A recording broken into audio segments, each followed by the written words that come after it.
আজকে তোমাদের সাথে কোনো কাজকর্ম শেয়ার করা হয়নি। দেখো রান্না হয়ে গেছে, এখানে শাকের তরকারি, লাউ শাকের তরকারি করেছিলাম, ডাল করেছিলাম আর মাছ ভাজা। ছেলে হলো শাক দিয়ে খাইয়ে দিচ্ছি, মাছ ভাজা দিয়ে। ওকে স্কুলে পাঠাবো, তার জন্য ওকে আগে খাইয়ে দিচ্ছি।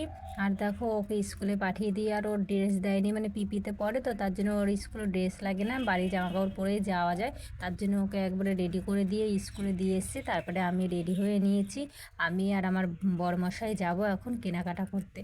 আর কেনাকাটা করতে যাব, দেখো চলে এসেছি প্ল্যাটফর্মে। আর ট্রেনে এত ভিড় ছিল, তোমাদের সাথে শেয়ার করা হয়নি। মার্কেটে চলে এসেছি, এত কিছু দেখে কোনটা নেব ভাবনি।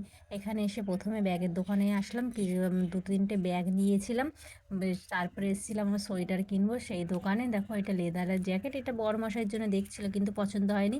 আমার জন্য একটা ওই দোকান থেকে সোয়েটার নিয়ে এসেছি। আর এটা কোথায় বললো তো, এটা হলো শিয়ালদায় গেছিলাম কেনাকাটা করতে। সেখানে দেখো ছেলের জন্য হাফ প্যান্ট কিনেছি 3টে। আর এখানে আমি কিনেছি একটা, দেখো মোজা কিনেছি। ঘুরতে যাব তার আগে দিয়ে জামা কাপড় কেনাকাটা হচ্ছে। দেখো এখানে মোজা কিনেছি ছেলের জন্য একটা আর আমার জন্য একটা। আর বড়মশাইয়ের জন্য একটা টুপি নিয়েছে, আর ছেলের জন্য একটা টুপি নেওয়া হয়েছে ওর জন্যে। আর আমি কিনেছি একটা সোয়েটারটা এত সুন্দর না, মেয়ে বলছে আমি নেব, মানে মা মেয়ে দুজনে ভাগ করে পরা যাবে সোয়েটারটা, তার জন্য কেনা হয়েছে। কেমন হয়েছে সোয়েটারটা অবশ্যই কমেন্ট করে জানাবে। তারপরে কিনেছিলাম, আর আমার কালো কালার খুবই পছন্দ, তার জন্য কালোটাই বেশি চোখে পড়ে যেন সব কিছুতে। আর দেখো ব্যাগের দোকান দিয়ে এই ব্যাগটা কিনেছি, আর একটা ব্যাগ কিনেছিলাম বড়, মানে লাগেজ, সেটা দেখানো হয়নি। আর এই ব্ল্যাক কালারের জুতোটা কেমন হয়েছে অবশ্যই কমেন্ট করে জানাবে।